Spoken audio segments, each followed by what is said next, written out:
Oh, I'm live. Hello and welcome. Today is Tuesday, September 2nd, 2025. And like clockwork, my dog has decided to leave as soon as I start talking because he cannot stand the sound of my voice. However, I hope that you do in fact enjoy the sound of my voice. And as always, my name is Addy, and I am here to spend the next roughly 2 hours with you. I came here just for you, specifically for you. Yes, you right there, sitting on the toilet, watching me on your cell phone. That's why I am here for you, dear listener, dear viewer, dear certain person, whatever. And my good pal, my good friend, who I don't even know what he looks like. You know what? Not sure, says Ola Senior. I have this mental image of not sure. And of course, it's like generic, like middle-aged white guy. But what is middle-aged? Like, I'm thinking middle-aged is like 40s, 50s, maybe early 60s, right? Like middle-aged is like 40 to 65, let's say. So I'm picturing not sure, probably more in the 40s, but generic, like 5'10", probably of average build white guy. But I'm going to try and change that. I'm going to try and change that mental image now. I'm going to change it so that he is a 4'11", really jacked Asian guy. That is my new mental image of him. And Matthew, good old English Matthew, hey Addy, actually caught this live. Welcome, Matthew. Welcome. You missed an absolutely depressing show last night, Matthew. Not sure was here for it. We reminisced on all kinds of painful memories. It was actually really bad. It was really terrible. But tonight we have a plan, because we talked about this plan last night. We talked about what we were going to accomplish in the next stream, and by golly, we're going to accomplish it. Whether do live or die, we are going to accomplish it. I'm streaming, like all the kids do nowadays.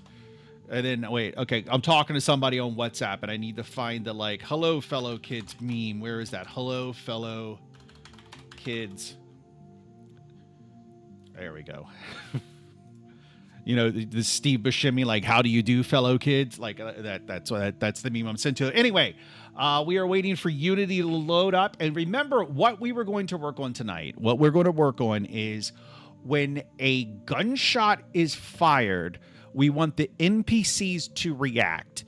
And we don't know the reaction. It could vary, but let's just get started with them reacting, right? We're just going to get started with them. Like, let's get started with a callback happening. And I think that should be easy enough to accomplish.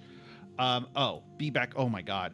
This person, wait, do Jins, thank you for telling me to change the screen. There we go.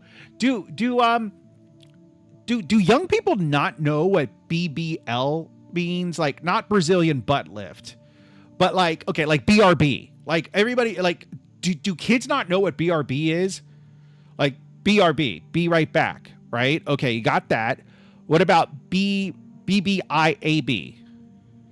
Like, we know BBIAB, and do we not know BBL? Like, are these things from like the 90s that are just like relics because I'm old? I'm old. BBL. Be back later. Okay. But like, really, do you not know what BBL is, or BBIB? BBIAB? Surely you know what BBIAB means. Matthew says starting soon screen is still on. Thank you. Yes, I did fix that. When work is hard, whiteboard. We're not going to whiteboard. Okay. So this is tricky because I was actually thinking about this. Beef burger lettuce. Oh my God, you young people really do not know what BBL is. Wow. Okay. All right. I mean, I knew I was old. I knew. Let me ask a question. And this is not related to my personal life at all. What would be the acceptable youngest age? Keep this family friendly. For a 50-year-old man, not me, but another 50-year-old man, what would be the youngest acceptable age for that single 50-year-old man to date? like to be in like like in a like to relationship to like actually be in a relationship, what would be and don't be like 12 or not sure it says 18. Yeah, I knew it. No, but like what would be the like first of all, as like a 50-year-old man, I cannot imagine dating an 18-year-old. Absolutely not. Like just I mean, like I feel like the youngest I could date for an evening, I could probably like 21, maybe 21, 22. That would be pushing it. 18, ooh, no, but 21, 22. But as to actually be like in a actual like actual like move in together kind of. Now, you always have the rule that's like for men, they say like half your age plus 7, right? So as a 50-year-old man, half your age plus 7 is 32, which sounds like doesn't sound terrible. But like what would be like how can I word this while like keeping this family friendly? I don't know. I mean, but tell me what you think. Like I see Not Sure as he's in here always dating 20-year-olds. Women peak at 25. Now we don't want to talk about that. Let's not talk about that. Let's not talk. I mean, we could turn this in. We could turn this into like a like Alpha Bro podcast, like, like, yeah, women peak at 25 and like by the time they're 30, they're old. I want nothing to do with them by the time they're 30 because they're just done. They're done at 30. I mean, okay, let's just stick to this. Let's stick to this. Okay, so the trick is, how do we represent noise? And what I mean, like a gunshot, because I was thinking about this earlier. I was like, okay, we have a callback, like whenever there's a shot fired, like you can attach the callback, but in order to actually register that, this is difficult.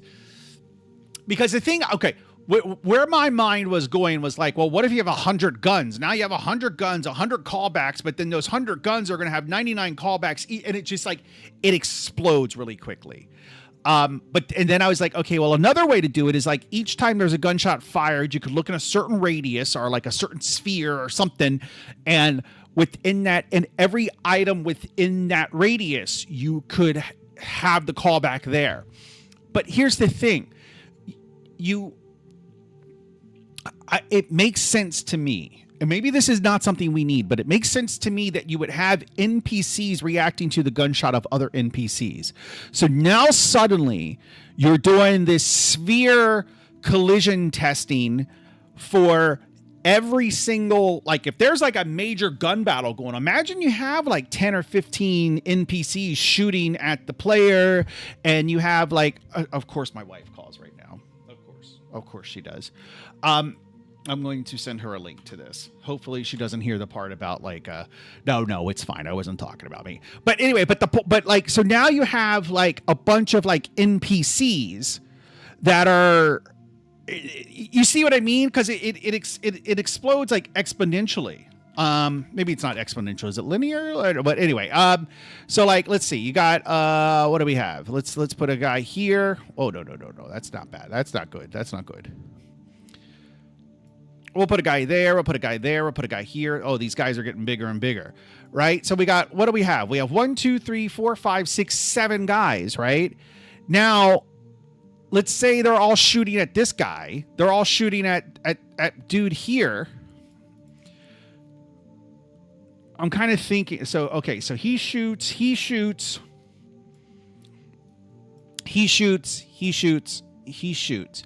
I guess you actually, you know what?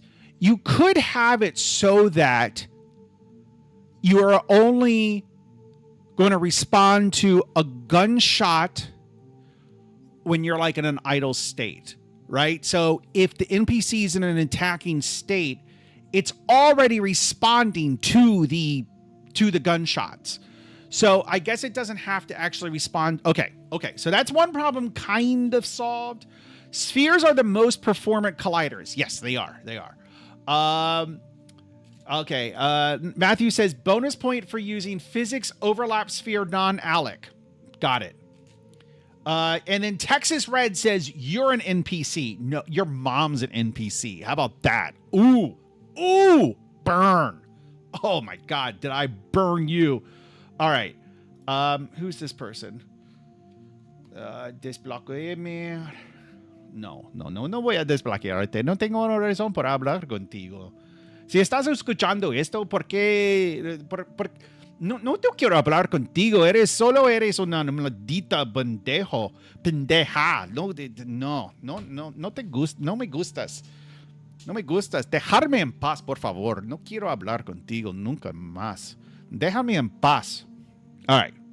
I had to change gears there for a little bit. Excuse me. Okay, so what we're going to do... Wait, who? Abdul Hake Yaha Yapalu. Oh, that is quite a name. I am here too. Abdul, welcome. It's good to have you here, Abdul. Who's this? Okay, wait, but I'm just getting, I swear to God, I'm getting all kinds of weird messages now. Okay. Okay, I don't know. I'm done. I got to ignore this screen. Okay. So, how do we do this? So so we know that the NPCs are only going to react to an ambient gunshot when they are like in an idle mode, right? Or when they're in some type of like scanning guarded mode. We can subclass that out later, but let's start with the idle state. All right, so let's load up code. Let's load up visual. Oh, this is something different. All right. I'm going to stay focused tonight. Yep. Not sure it says focus, senpai. Yes, I am focusing. I am so fucking focused. Oh, whoop. I did not mean to cuss. Okay. I can come down here. I forgot. Just remember, it has been like 2 months since I've really looked at this, so I'm still getting acclimated to how everything works. So we do have state, right? Like we have NPC enemy idle state. I think is a good place to start because I'm pretty sure that when we start the game, I am pretty sure that these pink guys, I am pretty sure that they are in the NPC idle state. I think the NPCs always react to gunshot. Yes and no. I mean, well, no. Actually, no. It's simple no. Go back to my example. Right? Actually, I just thought of something else. So, okay, now everybody not in the center, like, okay, wait a minute. This is terrible. How do I do the... Oh, okay, I can change it here. Okay, so this is an NPC. Wait, I want a solid color. Why can I not draw a solid circle? Solid circle. Solid circle. Oh, my God. Okay. Why is life so difficult for me? Okay, we're going to go like this. We're going to go like this. We're going to go like that. And then we're going to go over here. We're going to go here. Okay. So the black guys are all NPCs. Do not cut that out of context. Do not turn that into a soundbite. Anyway, you know what I just said. Okay. So they're all NPCs. So if NPC, like, if this NPC over here, if this NPC A shoots a bullet, then we don't need NPC B reacting to A because they're both attacking. They're both attacking, and like, well, I guess maybe it would make sense for them. Like, it would make sense to have an NPC react to. Okay, yeah, maybe it would make sense. Anyway, but. I think we're going to stick to the idle state because again, if they're all attacking and then there's a gunshot over here, right? If there's a gunshot over here, it doesn't make any sense for them to be like, oh, there's a gunshot over there. I'm going to react to that. Nah, we don't need to get that complicated with it. I mean, I get that it would make kind of sense, but I don't think we need to get... The main thing we want to accomplish is that when I pick up this gun... Oh, nope. The main thing I want to accomplish... Oh, whoa. Dude. God damn it. Okay, let's start over. Okay, the main thing I want to accomplish is when I pick up this gun and then I shoot this guy. See, look, I can kill him and he never reacts. And then his friend. And like that's another thing we can get to later is like if the friend, even if the friend doesn't hear the gunshot, but his, oh, he noticed me now. Whoa. Back off, bro. Back off. Matthew says, while attacking, they should only change their target if they are directly shot. Yeah, but we can get to that. So let's get them reacting to the gunshot to begin with. So that is while they're in the idle state. Oh, wait, I wanted to make sure that they were in the idle state. Oh, that's right. I have the little debug thing that Matthew actually helped me out with. Let's look at the... It actually says their state above their head. It says what state they're in.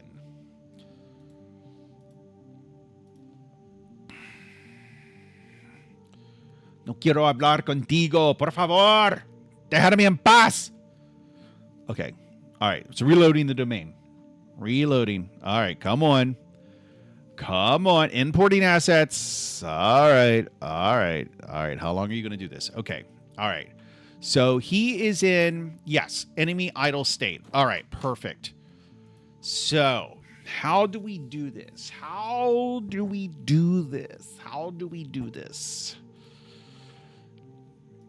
So the thing is so we have a shoot method, which I think we have two shoot methods. I think we have one for the player and one for NPCs. Let me look.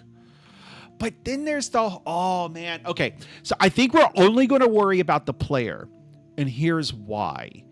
Because right now, the NPCs, they shoot from the body, right? Like the shooting from the NPCs is very like, it's literally just a method attached to the NPC. Whereas shooting should come from a gun. That's for the player, for example. In order for the player to shoot, the player has to be holding a gun. So it should be the same thing for an NPC. That is another story. That is another thing. We'll worry about that later. Oh, actually, I'm going to send Razman a link. I'm going to send Razman a link to this stream. Okay, so that's later. Later we worry about the NPCs holding a gun. Right now, let's have the NPC react when the player shoots. So the player, I think this is done under pistol interaction. Shoot, but where is shoot called from? I don't remember how this works. On start attack, but where's it? Is there like an interact method? Is that what it is? Let me see. On start attack. Where's on start attack come from? Protected.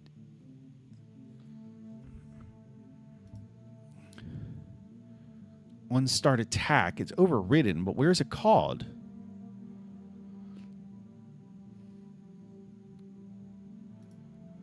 No.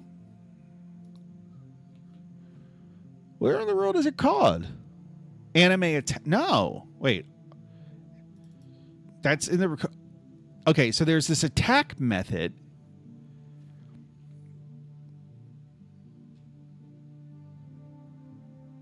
Let's just do this.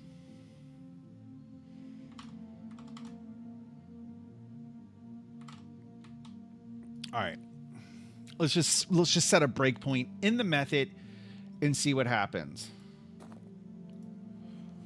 But I forget how to attach it to the debugger. Do I have to? Yes, I have to attach it to the Unity. Okay, here we go. Feed all the code into Grok with the prompt, make a good game. If you have, Matthew, I believe that you are an existing programmer. Like, I mean, I believe you have a job programming. And if you do, I am sure you have experienced someone in your company basically with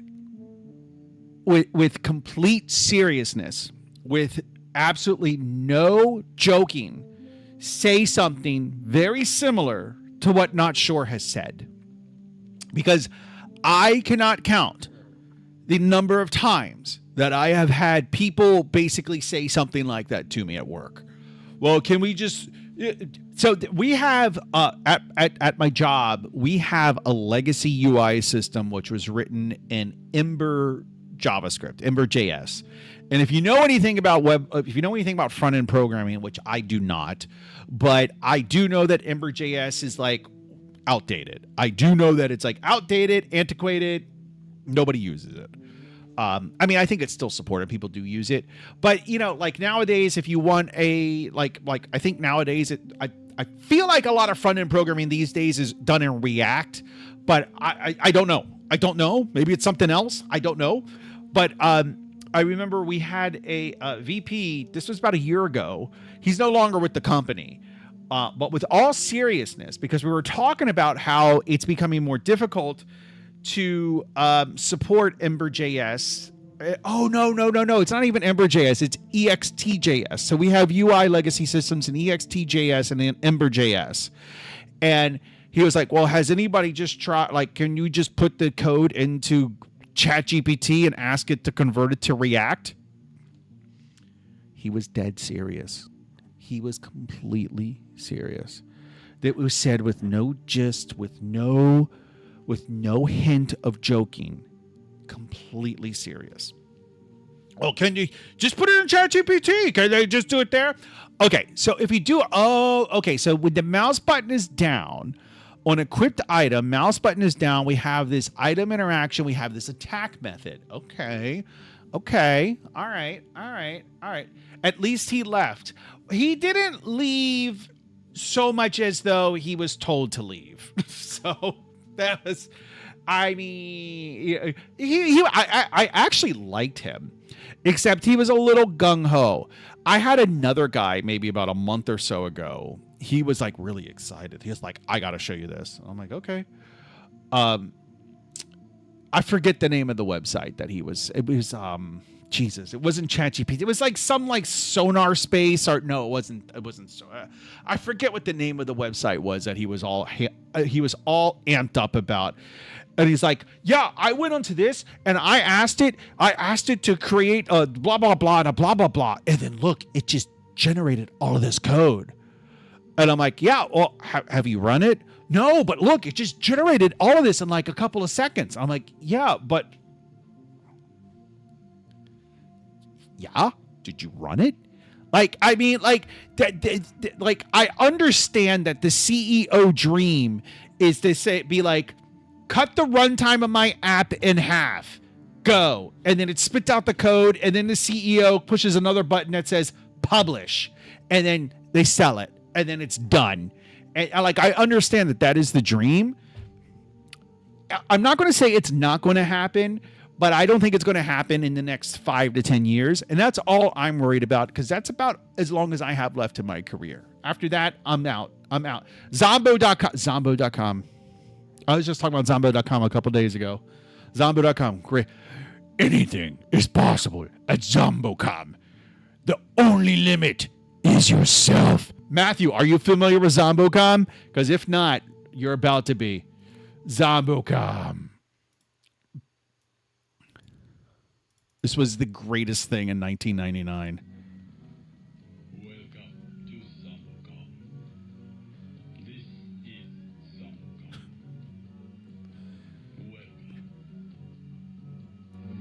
This is Zombo.com. Welcome to Zombo.com. You can do anything at Zombo.com. Anything at all. The only limit is yourself. Welcome to Zombo.com. Welcome to Zombo.com. This is Zombo.com. Welcome to Zombo.com. This is Zombo.com. Welcome. I love this. This is Zombo.com. This is Zombo.com. And welcome to you who have come to Zombo.com. Anything is possible at Zombo.com. Oh my God. You can do anything at Zombo.com. The infinite is possible at Zombo.com. Infinite is possible. The unattainable is unknown at Zombo.com. Welcome to Zombo.com. This is Zombo.com. Zombocom. Welcome to Zombocom. Anyway, Welcome. I think it takes like 15 minutes before it repeats, but that was Zombocom. It was the greatest website. Like literally, I got my first job in like 1999, and Zombocom was around then. Zombocom has been around for a long time. Not the calendar dates started with 1 when Zombocom started. Zombocom is older probably than some of the people listening to this stream. No, not tonight. Go lay down. Go. This goddamn dog. I like literally before I came up here to do the stream, I'm like, you are going outside and you are pissing and you are shitting because last night he stood there and just stared at. This is the thing about my dog. And maybe dogs do this in general. This is only the second dog I've had in my life. And I don't really remember the first one doing this. But he'll just sit there and he'll just do this.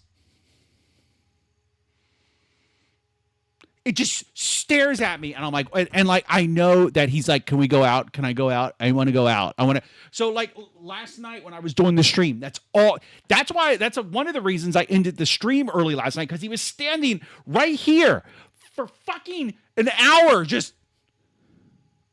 So tonight when I came up here, I was like, no, you little shit.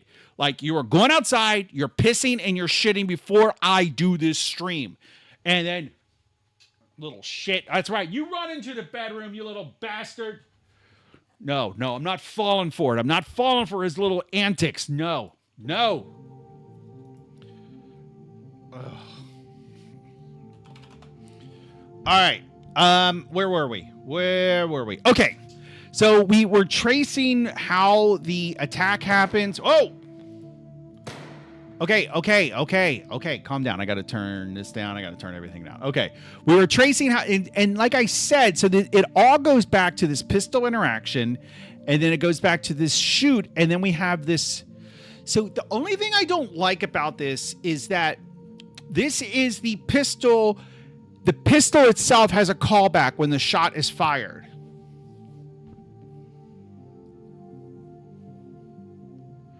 I almost feel, okay, this is my idea, but this is not what we're going to do because I know it's probably a bad idea, but this is what I feel like we need. Or maybe one way to put it is this is one solution.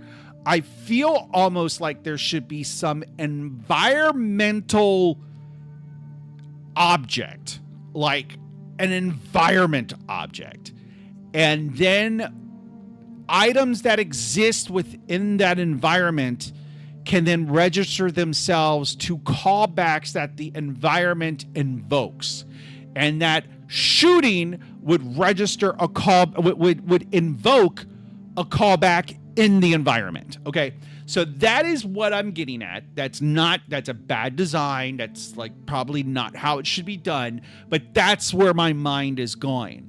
Because what we're running into is now suddenly if every pistol has a callback, then now everything that wants to listen for a gunshot has to say, hey, pistol, let me know if you fire. Hey, like, so now if you have 100 pistols on the map, every NPC has to say, hey, pistol, let me know if you want to, let me know.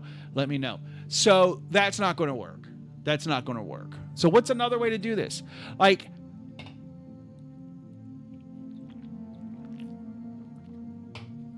one way, okay, let's see. Let's think about this.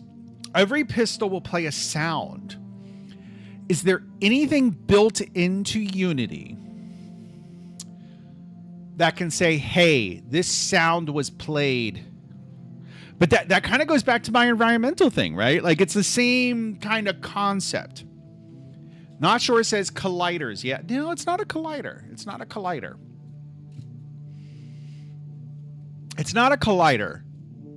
You could, okay, so how could we do this with collide? I mean, I guess you could do it. Yeah, you could do it with every time you shoot, you have a sphere, and then it gets the collider, and every item within that sphere that it collides with, it does the callback. It calls a method on each one of the. No, but that's terrible. because if I want NPC, because then you run into the same problem. Because look at this. So what I just described, this is the player, right? In the middle. Excuse me. So let's say he has a pistol. So now every NPC has to tell that gun, like, hey, I want to listen to your callback. I want to listen to your callback. Hey, I want to listen to your callback. Like, I want to as well. Me too. I also do. Now, what if we want NPCs to react to the pistols of other NPCs? So now this NPC has to tell this guy, it has to tell this guy, it has to tell this guy, and then this guy, and then so you see what I mean? The problem just grows quickly. Yes, audio source has public properties to check for playing. Okay. Wouldn't that require pulling each NPC? Right, it would. I don't want to pull. I want a callback of some type. And I also want a better drawing. Matthew, what's a better drawing program? Like, what was that diagram drawing program you told me about, Matthew? It was like, oh boy, oh no. I haven't read Matthew's message out loud, but he just said a word. Oh, I wish Razman was here. I wish I got to snipe this. And I got to highlight this for Razman. And if you know Razman, you know the word I'm sniping and highlighting, or snipping. Okay, I'm going to do that right here. I'm going to do this. I'm going to do that right here. And I'm pasting this. Oh, wait. I'm doing this off screen so that you guys don't know what I'm talking about. There we go. Perfect. I'm going to paste this to Razman so that he doesn't know, so that he knows what he is missing. Okay. Matthew says you can have a singleton with a method that all gunshots call, trigger, and static event and listeners, and subscribe to singleton for the event. I mean, that's essentially what I was talking about for the environmental thing, right? That's essentially the same thing. Pub sub architecture would solve it. Callback. I mean, you're not wrong. Like, you're not wrong, right? Like, you would have each, but then so you would have each NPC subscribe to a gunshot topic, or what are they called in Kafka? They're called topics, but what are they called in PubSub? Are they called topics? I forget what they're called. Are they called categories? Anyway, you would have each NPC subscribe to. I gotta stop thinking about that because I know that's not the right that's not the right solution, because now suddenly I guess you would have one topic and then the message would include the coordinates. I mean it's basically singleton. I mean we might end up going to the singleton. Like, we might have some type of like environmental event singleton. And then what you would publish what the event is, you'll publish where it happens, and then you publish the source. I guess you don't even actually need to publish where it happens. You just publish, like, this thing did this event. And then when you have, so you would say, let's type out some pseudocode. So you would say, like, on environment, event, source object, event ID, source object. Those are the only two things you would need.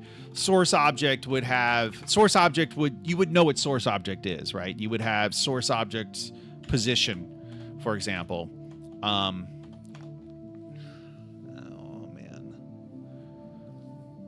And then because obviously if there's a gunshot on, that's the only thing I don't like about it is now, even if the gunshot's on the other, this is where I'm going back and forth between colliders and non-colliders.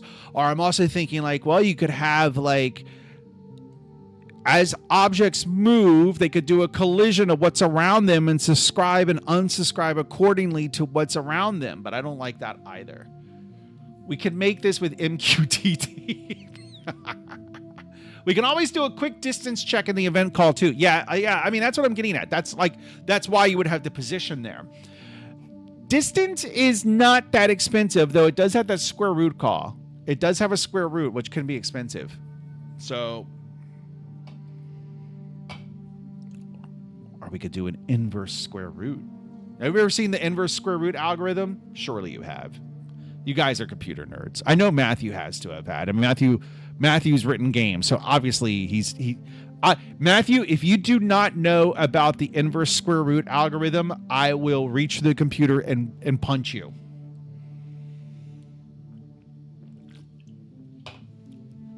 All right, how do we do this? And also, what's a good drawing? What's a good drawing program? Diagram. I guess just draw.google.com would probably be good, right? Oh, apparently not. Miro, was that what you recommended to me before? It might be. Let me do this off screen.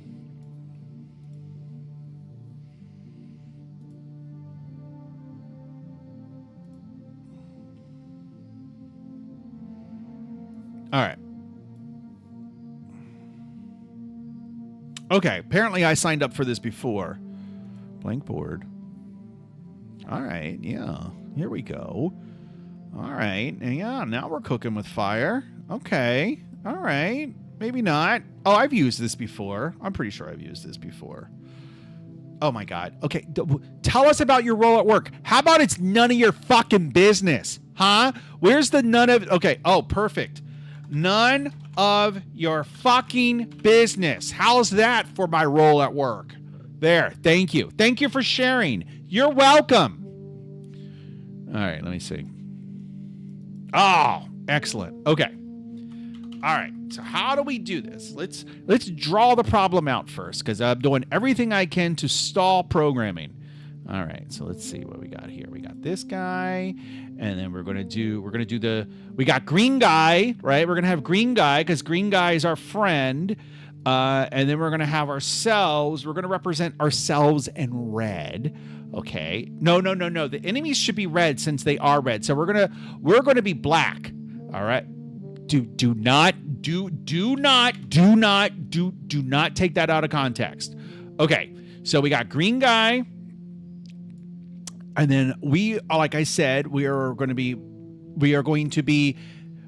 be African American circles, okay, and then we're going to have the pink guys. They're going to be over here, and they're going to be over here. Whoops. No, we're going to be over here. Why can I just not draw a circle? Is this a circle? No. Okay, we're going to draw this guy over here, okay, and then we're going to be over here. Okay, now, what do we do now? So he shoots. No. We don't want that. Well, yeah, we do want that. Okay, that's our first goal. So he shoots. Circle tool above pen icon. Ah, there we go. Look at Mr. Smart Guy Matthew. That doesn't look like a circle though. Okay, stop it. Go away. Okay. Okay. So he shoots. He shoots. Okay. So this is going to register. So you could do, so if we want to represent the sphere, right, we could do it like this. So everything within that sphere, register that,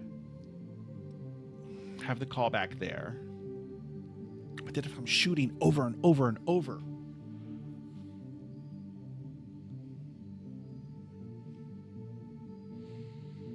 there's really no way to do this performatively.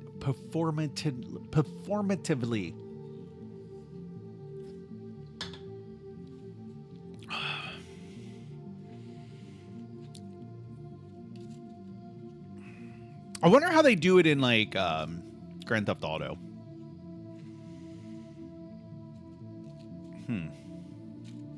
It's an interesting problem though. Because there are a million ways to do it, but I don't feel like any of them are really good. Gotta have a react to gunshot bit flip. He shoots in the sphere, everything around it. But see, the other problem I thought of with the sphere, but maybe actually the sphere actually solves this. I can't remember. The other problem I thought of was what happens if there's like a wall or like you're inside and they're outside. or vice versa. Like if there are obstacles which could render the hearing not realistic. So how does that work now? Sure, I feel like Unity already has this solved to some extent. Because if I can make, this is a question. Surely you can have a sound playing in a room and I can shut the door and the sound gets dampened, and then I open the door and the sound is louder. Like, surely that happens. Okay, surely that happens in Unity, and surely that happens kind of auto-magically, right? And what I mean is, I'm not saying that like there's no code that says, oh, if the door's shut, reduce the volume, or you know what I mean? Like, I would imagine that there is some type of collision detection with sound, where the sound gets rendered lower if there are obstacles between the listener and the source of the sound. So I would think, yes, that's part of the audio tools. We'd have to use a raycast on each possible object then. No. Am I making this more difficult than it needs to be? You're talking about sound dynamics now. Yes, I am. I am talking about sound dynamics. Because this is going to be the most realistic game ever in that it never gets finished. No, but I mean... So the point is that, like, to some extent, this already exists in Unity. To some extent.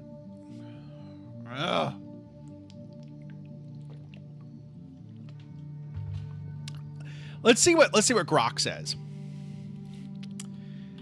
Oh wait, actually, let's load up the project for the game so that it has context. Is this something I don't want you guys to see? No, I think that's fine. Why is it so big? That's what she said. Okay, wait a minute.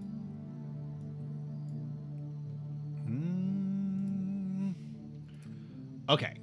All right, we can close that. We can go over here. Okay. In my game, when a player or an NPC shoots a gun, I want the NPCs nearby to hear the gun, and I want to hear the gun. Right, let's just start there. How would you recommend this be implemented? Let's see what AI says.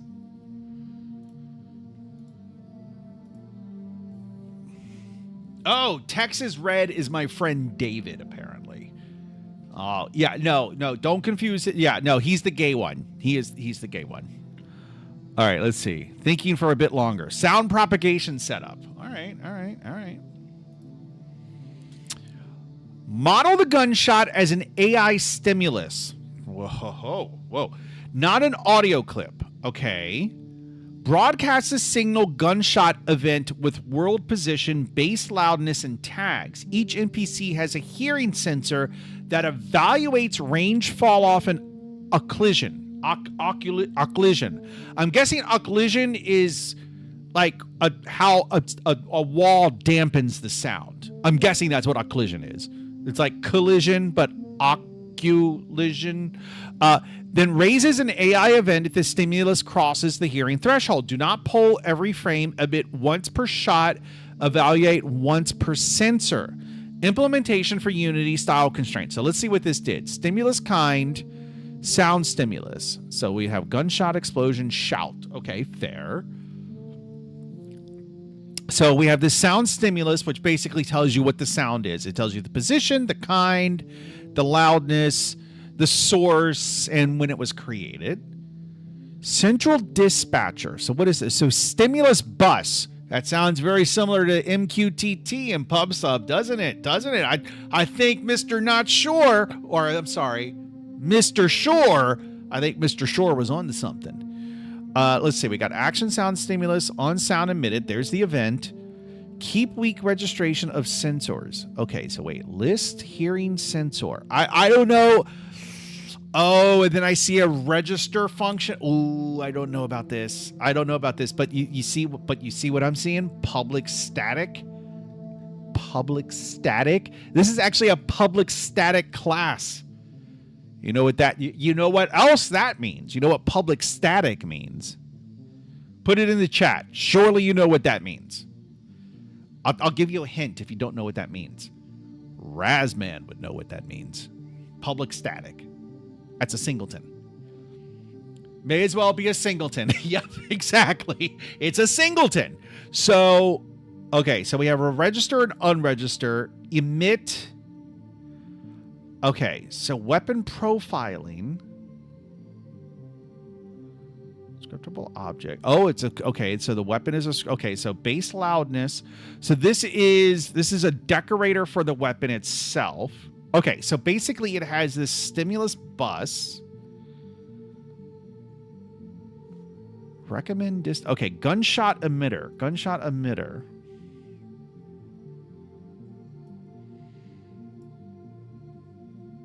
Okay, so okay, that's fine. It creates a sound stimulus object, but how do okay, hearing sensor. Attached to NPCs and player if needed. Okay, so this is all the indoor.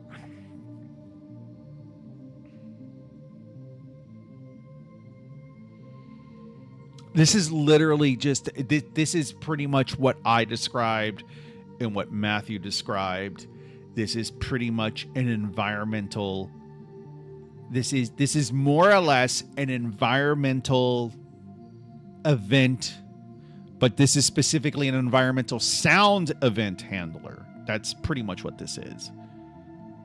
Yeah, that's as far as I can tell, because let me see. Hearing sensor, you would attach this to the NPC. And then at some point it will, let me copy this. I'm going to copy this code here.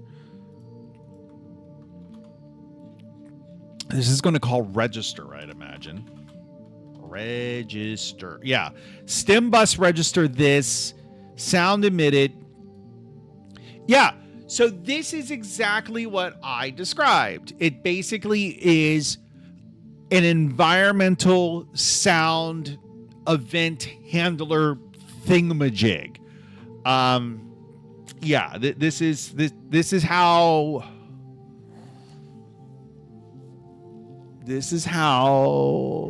man. And then it had, oh, I don't like this. This feels so wrong. It feels wrong. It feels really wrong. You know how like some things, they just feel right? Oh, this feels wrong. This feels wrong. ¿Qué quieres? Te dije, déjame en paz. Déjame en paz. ¿Por qué me estás molestando? Basta. Okay. I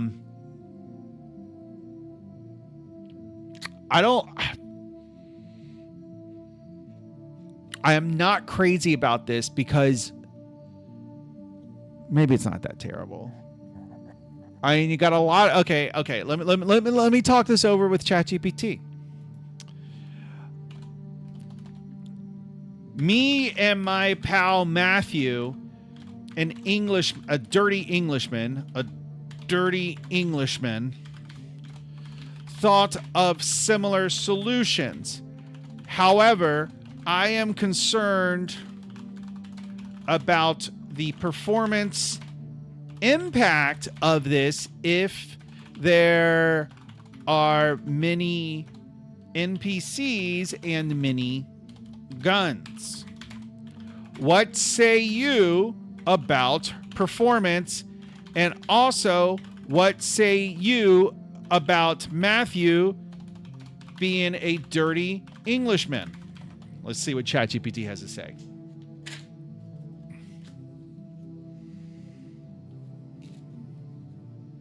When I was in St. Helena, small island in the middle of the Atlantic. I was in St. It's actually a British protectorate, and I was there for the 4th of July, and I remember I went out drinking with these guys like it was like a night or 2 nights before the 4th of July, and one of them was from England. This guy named David, I think was his name. I don't remember his name, but he was basically like, yeah, he was like, yeah, Friday's Trader's Day, and it took me a minute. I was like, Trader's Day. And I was like, oh, because he's English. And Friday was the 4th of July. And he was like, yeah, Trader's Day. I was like, I get it. Okay, performance. Treat hearing as a sparse budgeted, spatially routed system. Never do global NMM work. Route per shot only to nearby sensors. Cap expensive check and coalesce bursts. Non-abuse. I will not produce derogatory content about anyone. However, I will. No, wait, what is that other AI? I keep seeing ads about it. It's like, oh, this AI, it will not. This is an unrestricted AI. Yeah, like it's like an AI. Like it supposedly will like, because you know how like ChatGPT is like, oh, I can't speak badly of anyone or whatever. But what is it? It's not Leonardo. It's something. Is it Da Vinci or Venice? Venice AI? Oh, I should do this off screen. Is it Venice AI? Is it Venice AI? No. Whatever. What is it called? Venice? This is going to bug me. Unrestricted AI. Venice. It is Venice. Tell me why my English friend Matthew is dirty. Let's just see what this says. I'm just curious now. It's going to ask me to sign up, isn't it? Yeah, it's going to ask me to sign up. Oh, okay. Maybe it won't. I'll need a bit more context. Are you referring to something specific like his hygiene, his behavior, or something else? Without a difference. Well, purely just because he is English.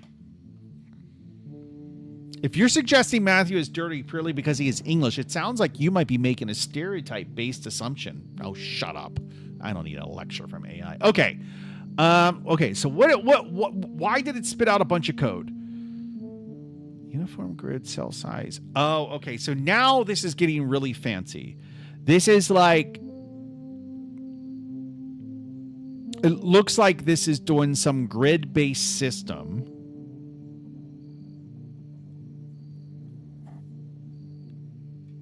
Yeah, it's doing some grid-based system, and then it's only like notifying nearby grids, and then, yeah, try get value, list hearing the grid cell list.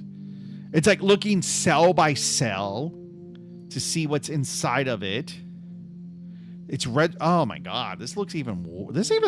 Honestly, this looks worse. Maybe not. Maybe it's not. This just looks worse. Matthew puts cup of tea down. What stereotypes? I will say that when I was in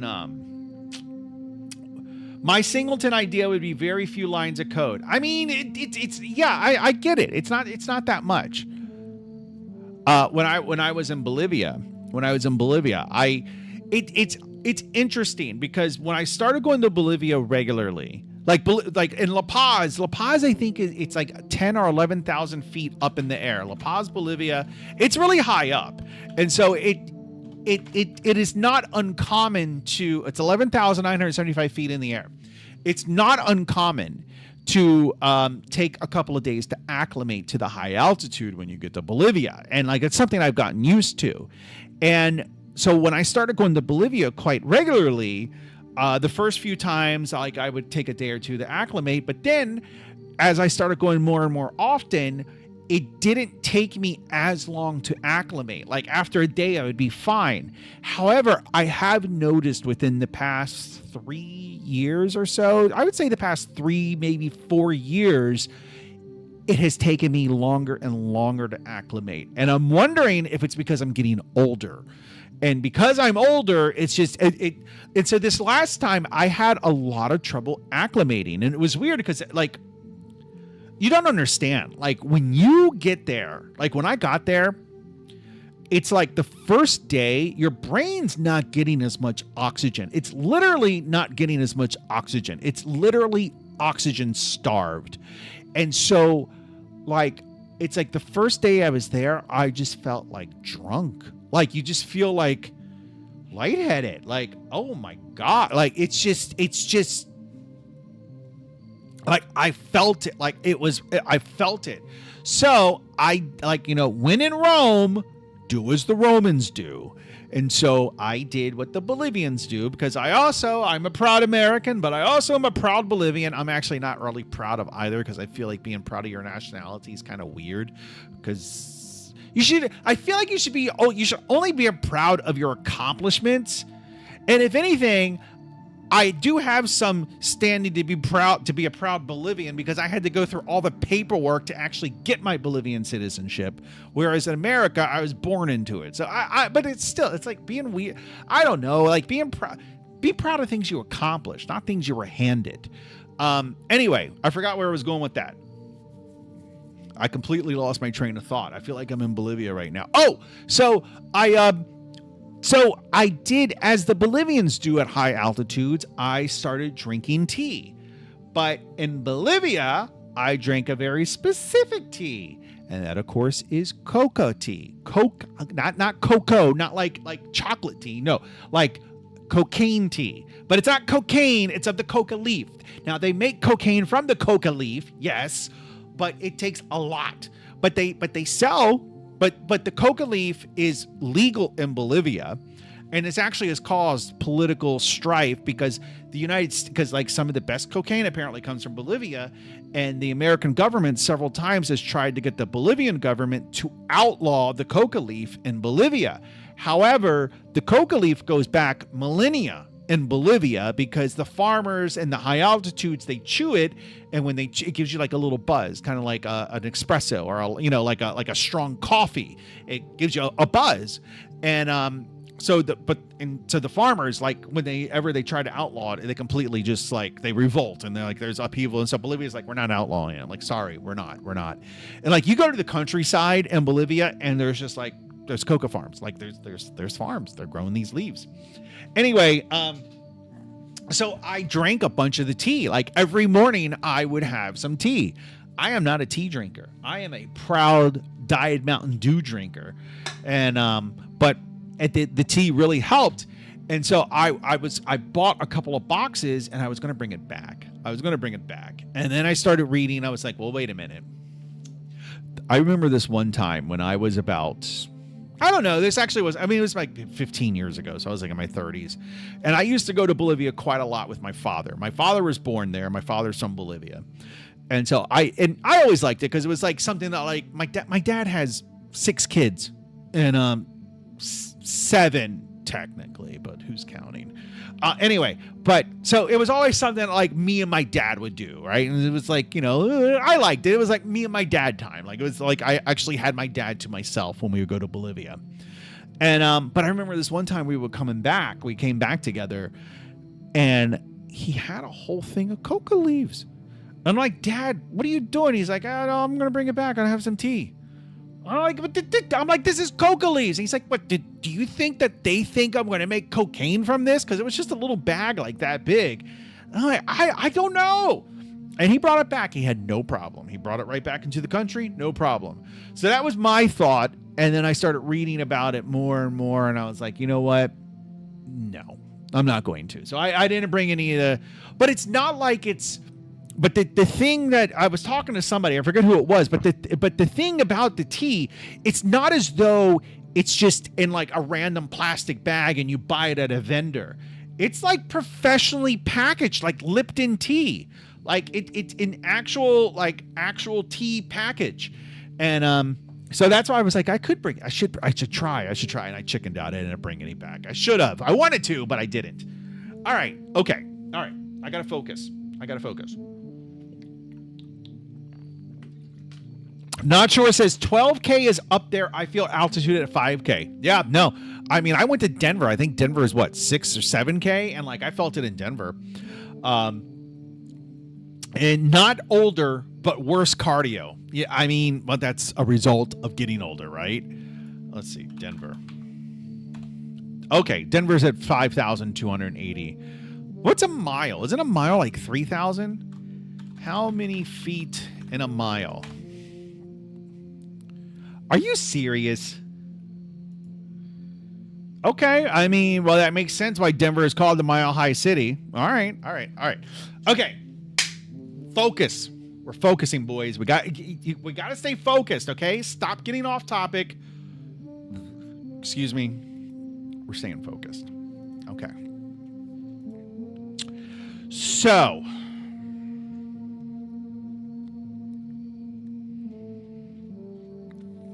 how do we do this? That's the hearing sensor that gets attached to an NPC. So I guess my only question here, where did the singleton go? Here it is. Stimulus bus. Where does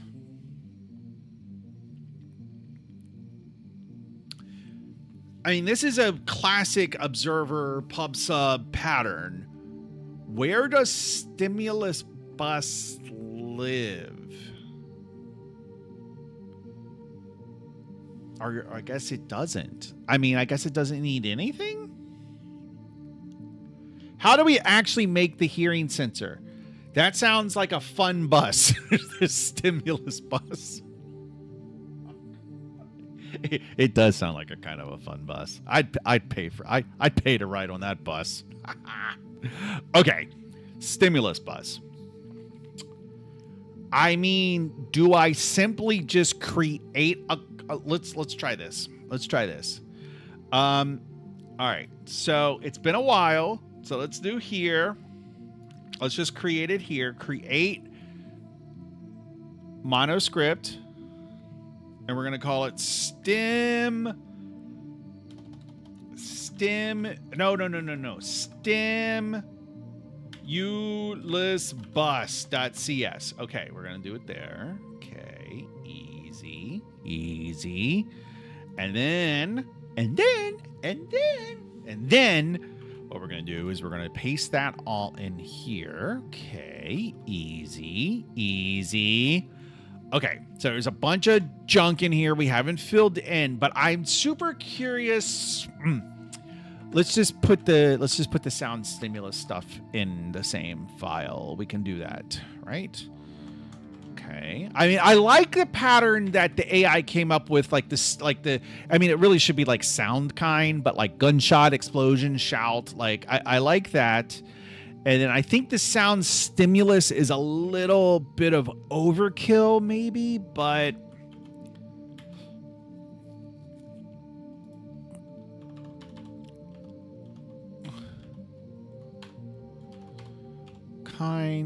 I feel like some of this I'm going to just I'm not going to delete. I'm going to comment out.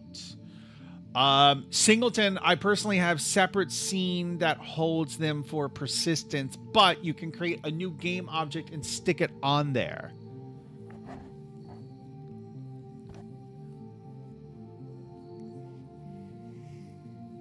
I have a theory, and I want to test my theory. Not sure. Dumbest, easiest. Matthew, if it's just a static class, it'll load into memory though. That was my theory. Okay. Let me see. Hearing sensor. This is more complicated than I want, at least right now. This is way more complicated than I want. This is extremely... Okay, that's too complicated. We don't need to do that. Okay. Keep a weak registration. How is this a weak registration? Hearing sensors. List hearing. Is it because it's read-only? No. That's a good C# question, which I do not know the answer to. Okay, let's type this question out in pseudocode. Okay, So if I have, let's just call it class widgets, okay? And let's say it has int x and then it has string s, okay? Doesn't matter. And then I have, so let's say I have my program, void main. I'm making this up. I know this is not, there's nothing worse than just trying to type out code. Like there's this particular person I work with, and I'll type out code, like pseudocode. And I'll send it like I'm trying to explain my idea. So I'll type it out in pseudocode and I'll send it to him. And then he'll respond back like, yeah, that wouldn't compile. Like, motherfucker, I'm not writing it to compile. I'm writing it to convey an idea. So now every time I want to write pseudocode to get his thoughts on something, I have to preface it with, this is not working code. I am just writing this to illustrate the idea. Anyway, okay. So let's say we have, I knew that's not compilable code. No shit, motherfucker. Okay. Let's do this. No. Come here.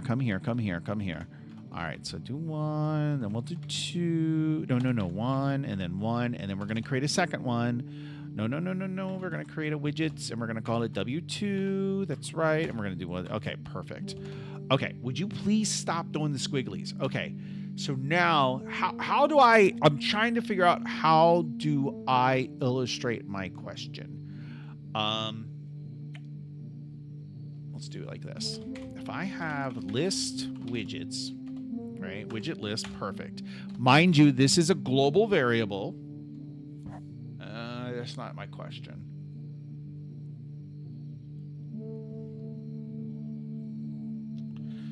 So this specifically said a week. This says a week registration. So this is what, okay, we'll do it like this. Void function.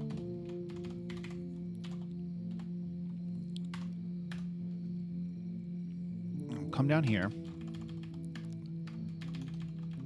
Put this here. Right? And then we're going to do, okay, widget, perfect. Now, here is the question.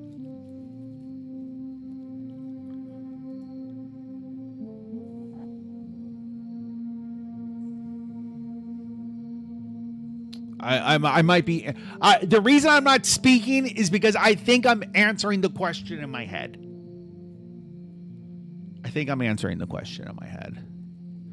But the fact that this says a week registration and it's a list, okay. So here, let me get to the point. I'll get to the point, okay? All right. So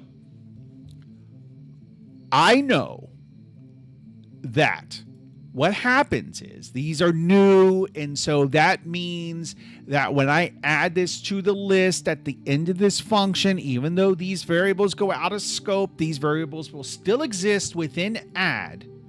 They'll still exist within widget list because we've added them to widget list. And I guess at that point, widget list takes ownership of them. Therefore, the lifetime of the widget object exists within the lifetime of the list object itself. Very basic programming that any mid-level engineer should know. And my mom, okay, right? However, the fact that the AI said week registration,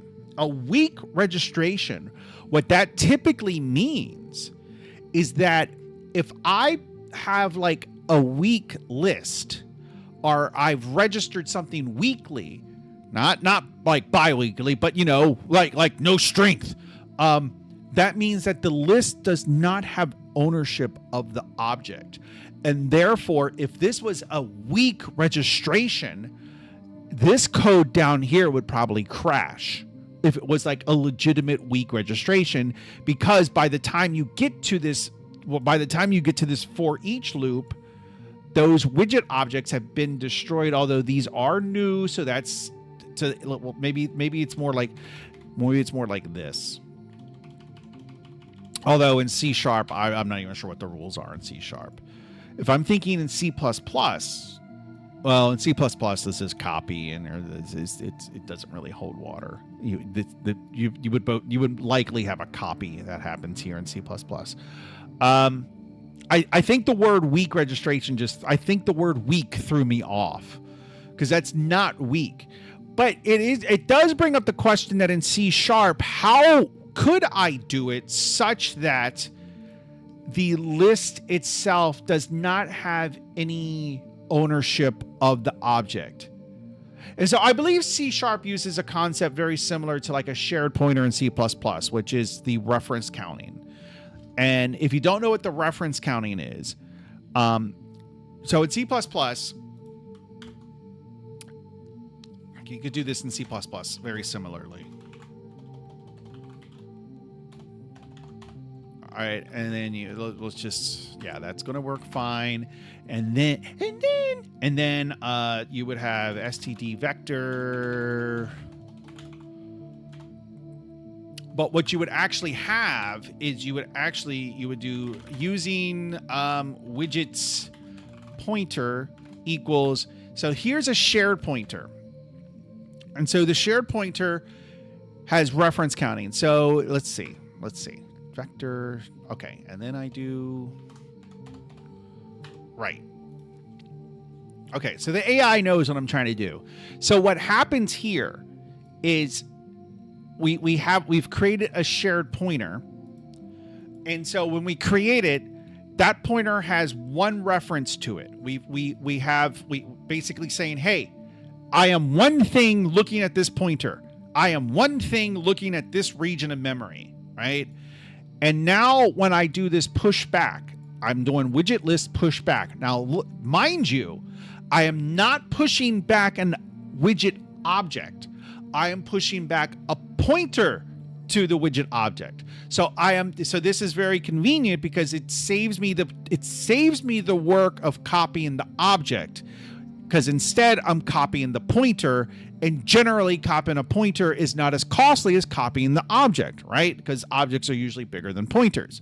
I mean, yes, I can already hear the same guy at work. Well, actually, objects can be smaller than pointers. Yes, I know. But generally that's not the case. Okay.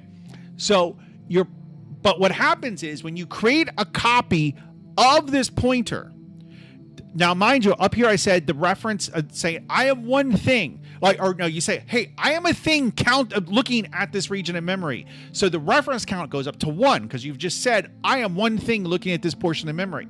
Now in here, what happens when you copy that pointer, the copy constructor will be like, oh, hey, I'm a copy.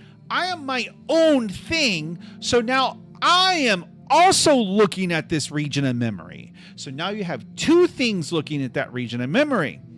And now when you exit this function, what's going to happen is one of those shared pointers is going to get destructed, right? Because the one that was declared in here, this is not a new, this is a function call. So this in here, what's going to happen is that variable is going to be deallocated. So now you're going to be like, oh, hey, I'm not looking at that region of memory anymore because I'm being destructed. And so now the reference count will go from 2 to 1. And that's basically how shared pointers work in C++. And then when the reference count gets to 0, the shared pointer object says, oh, nothing's looking at me. Now I can free up that region of memory. And thus you have automatic memory deallocation. But in C++, this is a shared pointer. You can also have a widget. I mean, you can name it whatever you want.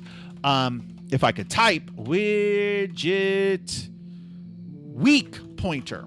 And what this means, and you could do it like this. So you could do like WK, or I'm sorry. Yeah. Like weak pointer. So here, this is not a copy. It's basically saying, hey, I'm a weak pointer. So that reference count that you normally allocate, that reference count that you normally increment, don't do it because I'm weak. I am too weak to hold a reference.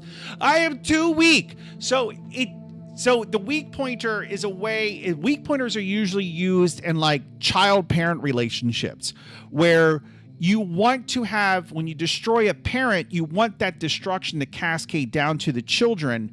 However, you can get into like if they're both shared, like, well, how does that work? Like if the parent's looking at the child and the child's looking at the parent, and then you destroy one, but it's not going to be destroyed because you still have a reference.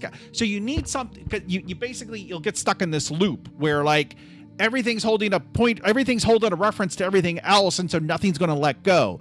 So that's why children will usually have if the child element needs a pointer to the parent, it will usually be a weak pointer because the weak pointers don't actually have a reference count. And of course, with weak pointers, you have to be careful of like null dereferencing and all of that, blah, blah, blah.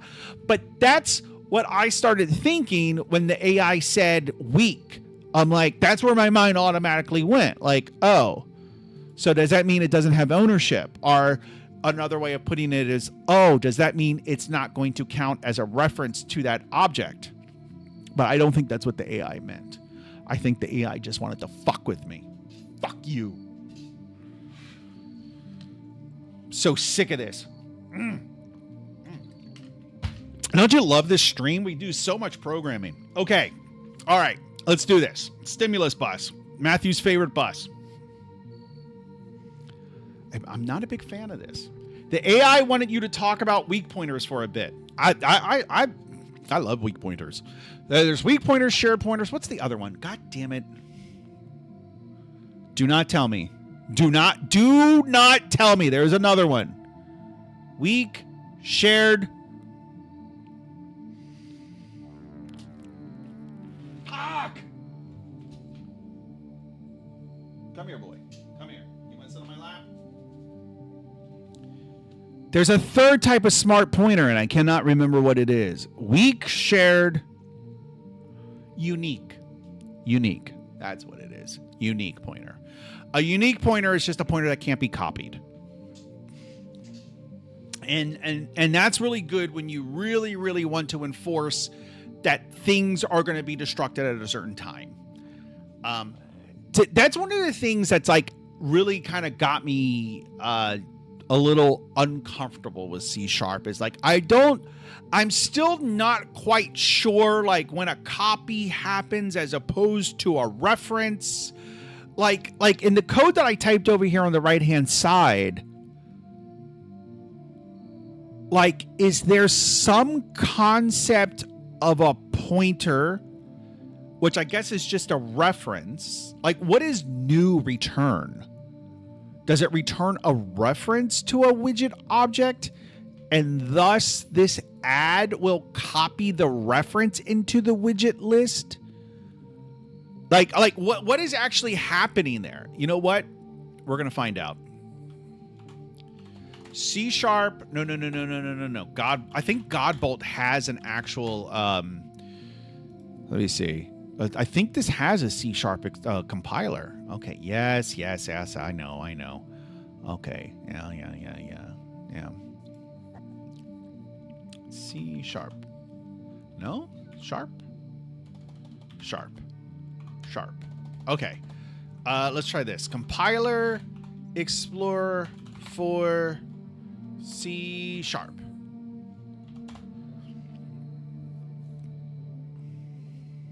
SharpLab? I don't know if that actually does it. Like, I want to see the like actual MSIL code. I mean, it's telling me, oh, okay. Compile. Okay, so that's kind of what I'm looking at, although this is a terrible interface. So, we're just, I hope you guys accepted it. This game is never getting done. But, you know, we will make little progress as we go along. Okay, class widget. Int, oh my god. I just want to type int I string s Do I need a semicolon? I don't know in C#. I know I do in C++. Okay, so we got this. We can go to widget. W1 equals new widget. W1.I equals 42. And then W1.S equals hello. So let's see what this does. Compiler error. Okay, well that's pretty good. Where's my compiler error? Widget W1, widget class. I just want to make an NPC audio listener. What do you want? Say hi to everybody. Say hi, Muwan. Say hi. Say, my name's Muwan. Hi, Muwan. Is it the semicolon? Is it the semicolon? In C++, you need a semicolon. Let's see. No, that's not it. Invalid token. Okay, wait. Line 12. Oh, yeah, it would help if we had line numbers, but 1, 2. Okay, line 12 equals. Okay, it doesn't like. Okay, widget. Did I spell widget correctly? Yes. Widget equals new widget. Okay, I'm just going to put these on 2 different lines. I was trying to be fancy. See if that changes anything.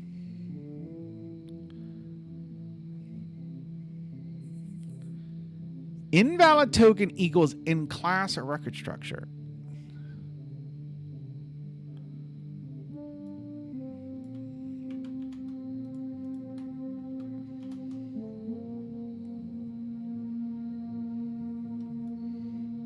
Huh?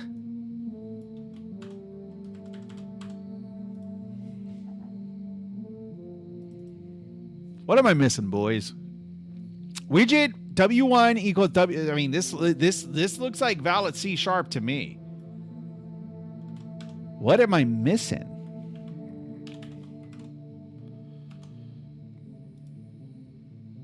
Okay, line 12 and line 13. Did I do something wrong here?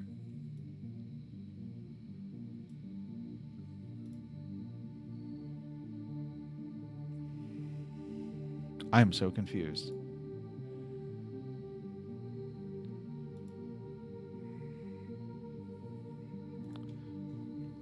All right, never mind. Never mind. I'm not going to worry about it. I'm not going to worry about it. I'm not going to worry about it. Just stop bugging me about it, okay? Just lay off. Just lay off. I need a break. Just lay off. Okay. All right. Just stop it. We're getting back on the stimulus bus, okay? The stimulus bus is leaving the station, and if you want to ride, you better get your ticket now because we're not going to wait forever. This isn't that right, little boy. I need you to go lay down. We're going to go on a walk in about a half hour, okay? All right? In about a half hour, I'm going to take you out. All right. Lay down. Dumbass. Okay. Matthew says stimulate us. All right. Let's just start with register, right? Let's just start there. We're not even going to worry about the event. Not yet. We're not going to worry about the sensors. We're not going to worry about emit. No, we are not. We're simply going to worry about register. Sensors. So we need a hearing sensor. I want a dumbed down version of the hearing sensor. You know, my first girlfriend ever, like my first kiss was a deaf girl. And it was a deaf girl. Yeah. Okay. I have no idea why I shared that with you guys, but it was. I'm not ashamed of that. I am not ashamed. I wonder what she's doing these days. We should look her up. We'll look her up another time. All right, let's see. I was going to say, hello, Kelly, if you're listening, but I'm so funny. Okay. Hearing sensor.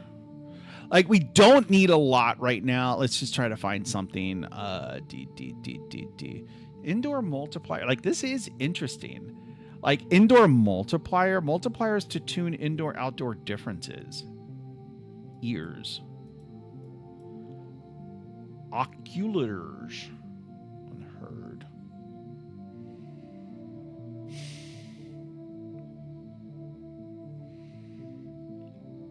This is weird. I mean, this is a lot of code, but the thing is I'm not vibe coding this. Like, I don't trust vibe coding. Like, you want to vibe code, then go use the T app. Like that's what vibe coding gets you. Okay, what we can do is we can get the on enable and on disabled. So that's what we'll do. We'll do that. Oh, no, stimulus buzz register this. We don't need that. Not for now. Okay. Okay, so this should compile.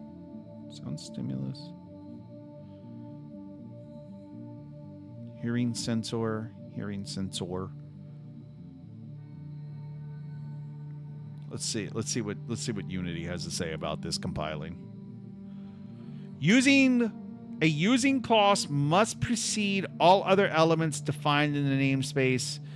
So I guess oh, I see. Okay.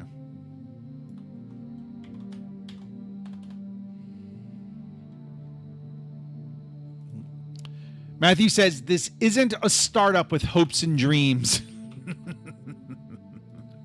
I'm too old for hopes and dreams. All right, let's try this.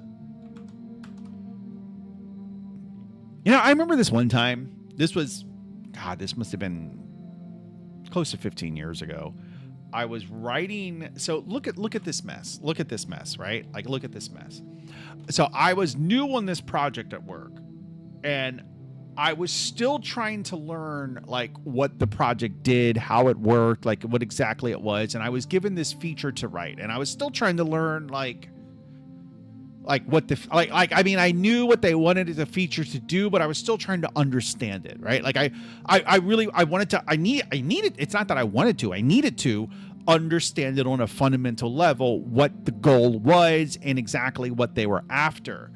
And I wrote some code that was like this shit, right? It was utter shit, but the goal wasn't to publish it to GitHub and then release it. The goal was to understand it, right? So it's like a rough draft, you know? It's like you're just scribbling, you're writing ideas and the blah, blah, blah, blah. And so I was like, I hopped on a Teams call with this guy who was like, he was like a senior lead on the project. And I was asking him, I was like, is this the right idea? And he's like, well, I really hope that this isn't the like final version of your code. And I'm like, no, motherfucker.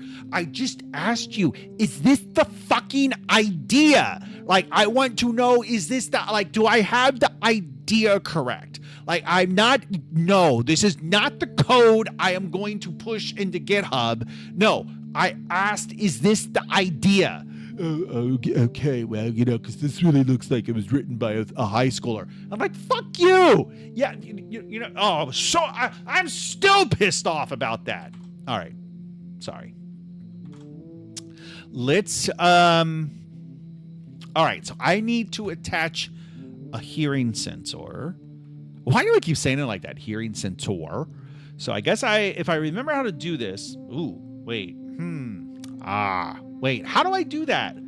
Maybe I need to put hearing sensor on its own file. Let's do that.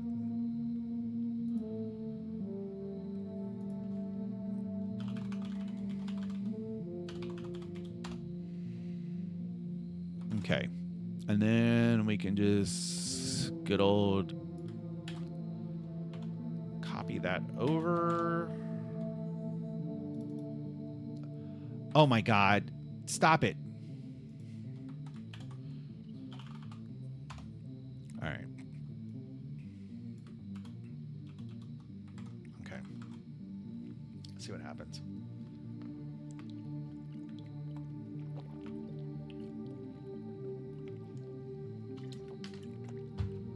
Okay.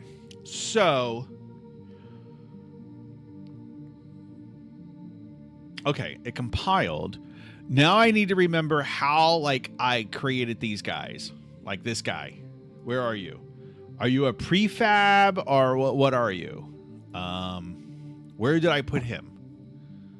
Like I don't remember any of this stuff. It's been a while. It's been a hot minute. Okay, NPCs right here.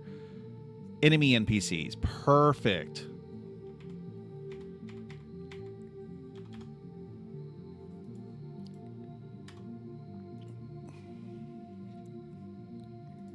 Oh wait, I want to go to scene, I think.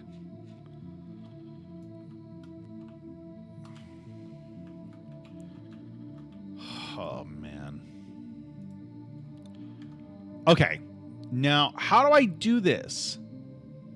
Do I drag hearing sensor? Oh, okay. Oh, ooh, ooh. Okay. So that's this guy. So all I want to do is make sure I've done this correctly. We want to just hit this. Hit this.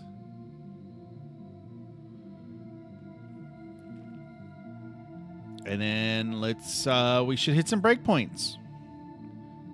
Can we just drop a fucking listener block on the NPC creator? Why are we coding? What is a listener block? What are you talking about? What do you mean, why are we coding? It's a coding stream. God damn it, not sure. But I gotta be careful because remember, I completely have reshaped my mental image of not sure. Like he went from being like myself, which is generic average middle-aged white guy, which is what I would consider myself, generic average middle-aged white guy, which is how I envision not sure. He is no longer that in my mind. He is now a 4'11", very muscular Asian man. You can make Unity games with zero coding basically. Good luck with that. What is happening? Oh. It hit the break point. Okay. All right. We'll do that. Okay, let's go. Okay, so the main thing I wanted to do is I wanted to shoot him. I want to kill him, and then when he disappears, I just want to make sure it gets unregistered. That's all I want to do.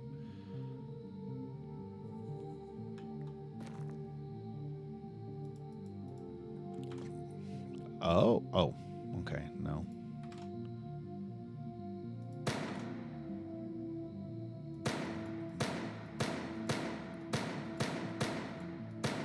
Okay, it's going to take him a minute to disappear. I might as well kill his friend while I'm at it.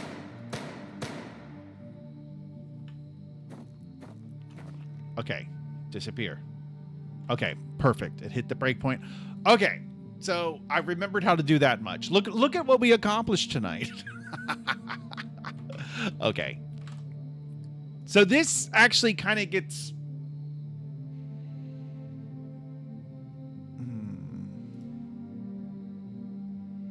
a little easier because when we have that here, right? Well, let's go back to stimulus bus, Matthew's favorite bus, not to be confused with the short bus.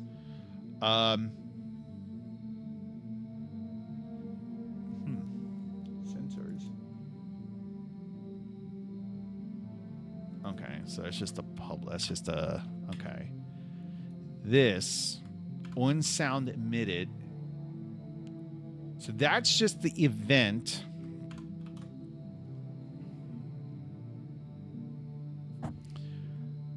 I guess we just do this, right? We do stimulus bus.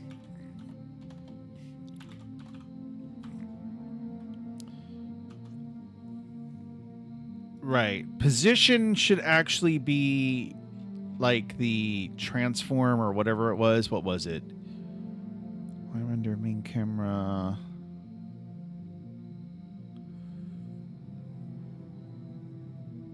I guess it would be this. Pistol item data fire point. Or would it be local? No. Actually, we'll do this. We'll just do this dot transform dot position, I think. Yeah. So now, hearing sensor.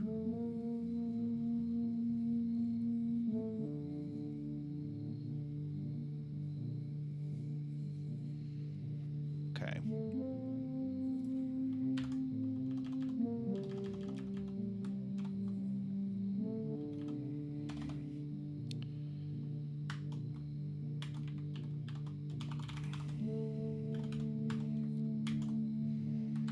All right. So we should have a basic log message now that prints out when the guy listening hears a sound. Should just print out a basic saying, "Hey, I heard something. I heard something. You okay? I heard something."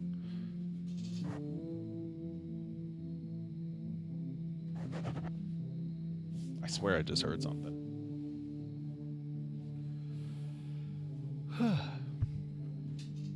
Remove the execution code line above the class name. Okay, I will in a sec.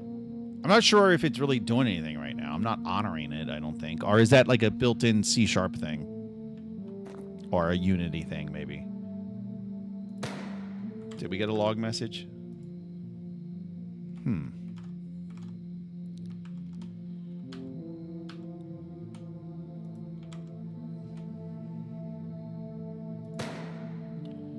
Okay, well, we got an error message. Object reference not set. Oh, is the HUD not display? What? This is like some debugging error. What's up? What's up with that? What's up with that?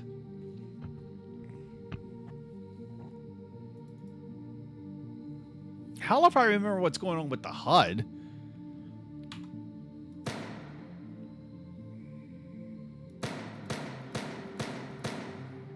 All right, well, he died. Pistol interaction, stimulus bus, stimulus. On sound emitted. Let's look here.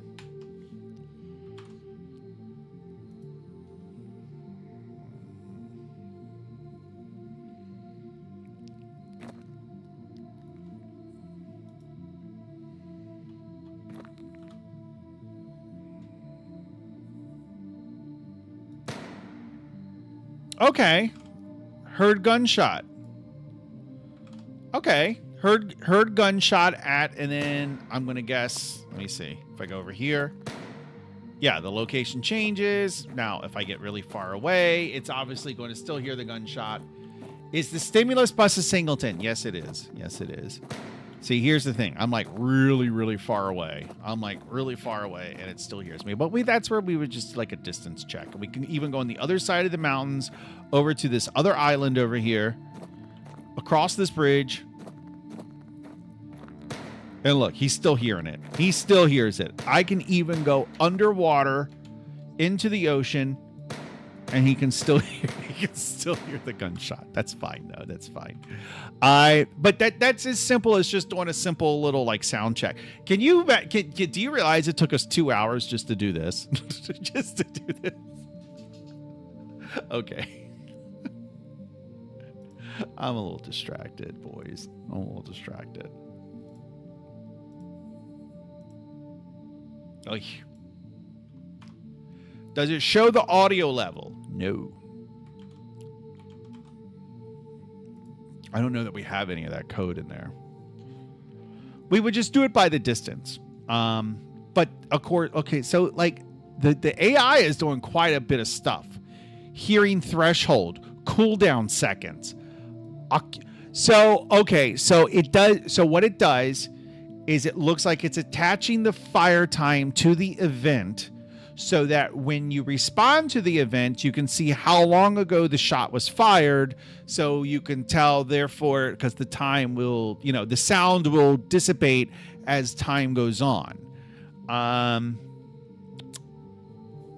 But that also makes it sound, that also suggests that like the events don't the events just get, why is the time created there at all? Because what I just explained would suggest that the events happen as the sound is traveling, but that's not the case. These are all happening instantaneously. So I don't understand the time created being part of this at all. No, we want to use the actual audio sound engine. That was the entire point of this. How do we use the actual Unity thing? Okay, well, wait. Let me back up here. This is okay. Can we just drop a fucking, okay, you can make a Unity, okay. Remove the execution. Okay, I read that. Unity thing. So if two classes that talk have an on enable, you can determine which one runs first with that. Oh, if they have on enable. I see.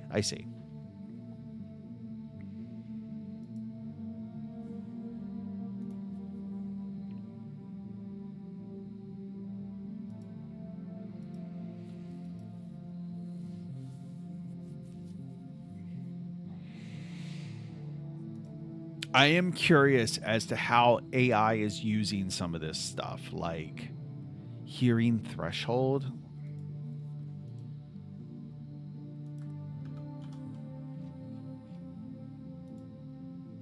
Audio source will have a fall off value, yes, but we may not want to match it exactly. So we can essentially have the gunshot a 2D sound, but set our NPC listen distance separately.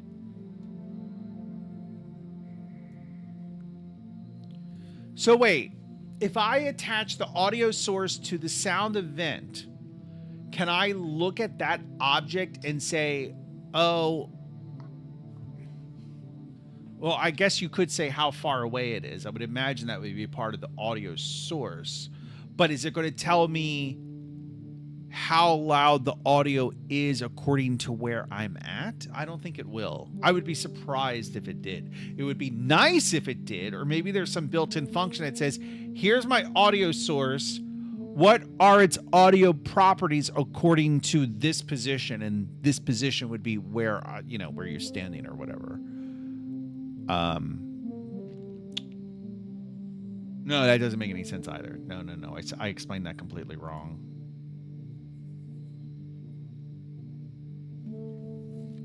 All right. I mean, I think this is a good start, right? Because all we have to do is just calculate the distance, and then we could. But I still want to understand how. Okay, so let's back up. Let's back up here for a second. Hearing threshold. Let's try to understand hearing threshold. If perceived, oh my gosh. Okay, what is going on here? Handle sound. Okay, if time minus last heard time is less than the cooldown seconds, don't bother with it. Okay, that makes sense. So if it's boom, boom, boom, boom, boom, boom, boom, you really only need to respond to boom. You don't need to respond to boom, boom, boom, boom, boom. Okay, that's what this is. Weapon profile. Okay, that's dull. Okay, if the distance between the stimulus position and the ear's position is greater than the max effective meters, or so if it's further away, don't worry about it. We could have a deaf card. This is Deaf Island is what it is. It's Deaf Island. Okay. All right. Profile. What is profile? Where did profile come from? Weapon audio profile. Distance fall off evaluate. So this is... I mean, there's a lot of stuff going on in here. Compute occlusion factor. Environmental multiplier. Estimate indoor-outdoor multiplier. Like this stuff here, I don't know what it is doing. Like that's some AI shit right there. Okay. If use path length penalty, don't know what that is either. And then the perceived is, so if the perceived is greater than or equal to the hearing threshold, then go ahead and invoke that you heard it. Okay, so it's handling the sound. Okay, I get that. So there's two events. There's the sound handling event, and then there's the actual I heard it event. Okay, that makes sense.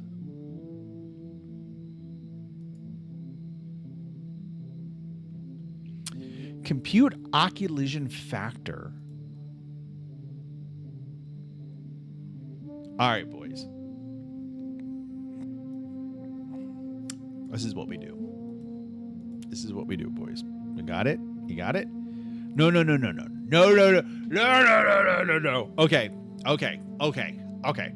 First of all, this hearing sensor, it needs a reference back to its owning object, right? Because it needs to know that it's attached to an NPC, and it needs to be able to change the state of that NPC accordingly. It gets tricky.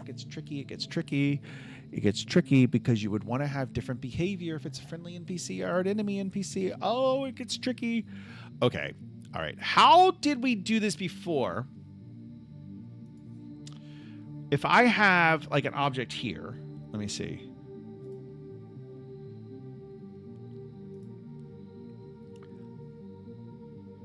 Like enemy NPC script.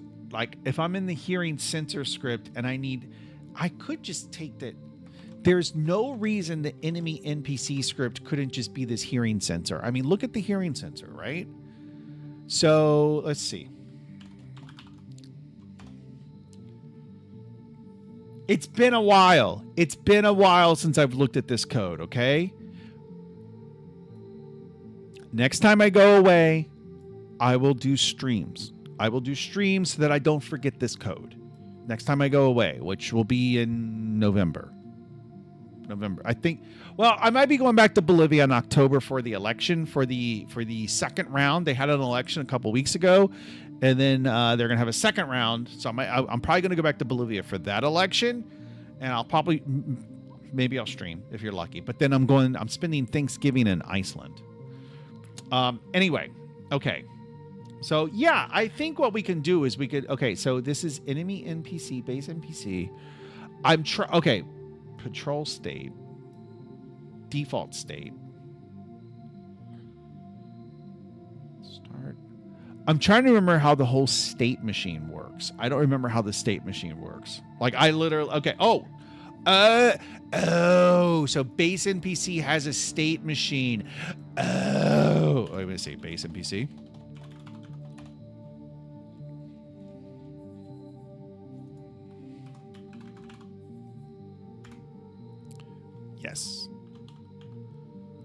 Yes. Okay. So base NPC has a state machine, and then we just pass that state machine different states.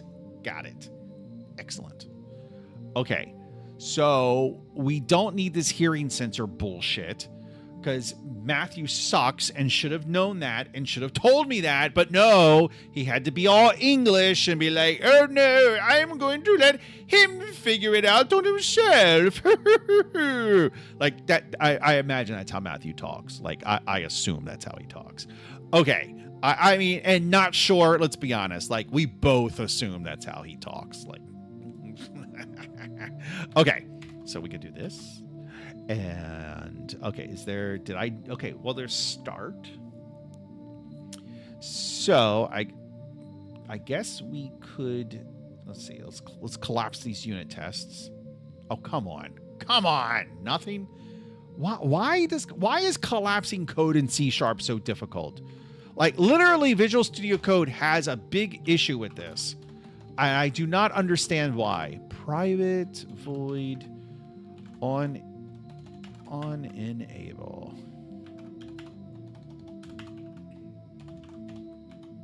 All right, we got this. Private void on disable.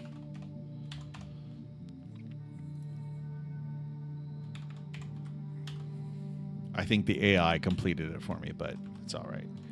And then we still need the private handle sound, and we'll just move this over here.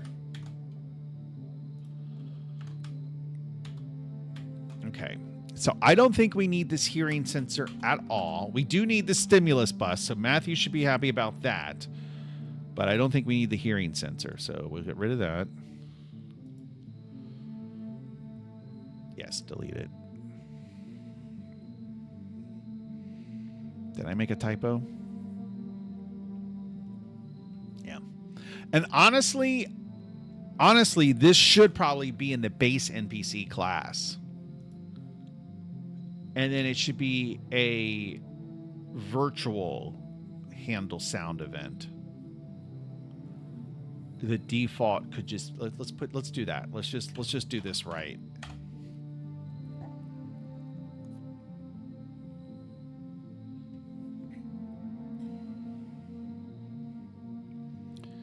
So literally, I think I can just cut and paste.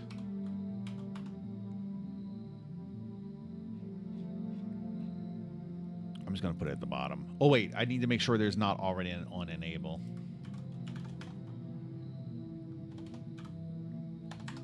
Oh, my God. I need to get a new keyboard, boys. I hate this keyboard. Okay. Oh, my God. On enable. Okay. I don't think there is one. And actually, I'll just let Unity tell me, because if I've duplicated the method definition, Unity will tell me. All right, so we'll come over here. We'll unenable. Okay, we got all of that. So let's see. And now this should just come with every freaking NPC. Do not take that content. Do not take that quote out of context. Okay. All right, let's see what happens. Hearing sensor cannot be found. So this should instead of like hearing sensors, it's kind of like hearing thing, but literally we're just registering the base NPC, base NPC, base NPC,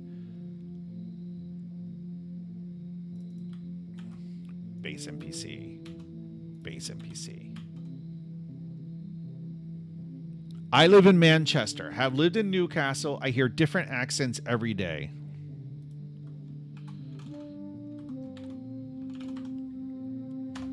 I see something.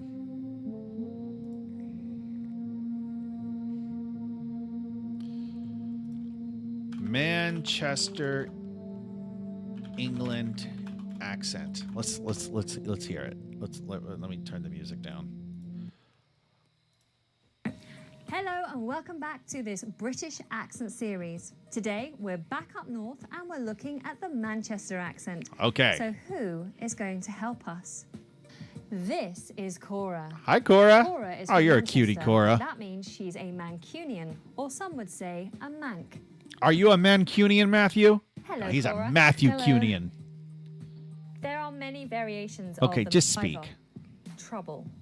Sorry to my view. I'm sorry to trouble you. Gagging. Thirsty. I'm gagging for some water. I'm gagging for some water. thirsty for some water. Dead. Very. Oh, that were dead good. Oh, that was very good. Oh, that was dead good. Mint. Excellent. That were mint. That was meant. Excellent. That was meant. Striking. Crying. Stop striking. Stop striking. Crying. Brew. Cup of tea. Do you want a brew? Do you want a I'll have a brew? cup of tea. Would you like a brew? Tantrum. She had a strop. She had a tantrum. Stop. Snide. Tight. Don't be snide. Don't be snide. tight. Lovely. Lovely. She's Lovely. She's lovely. She's lovely. Up. up. Up.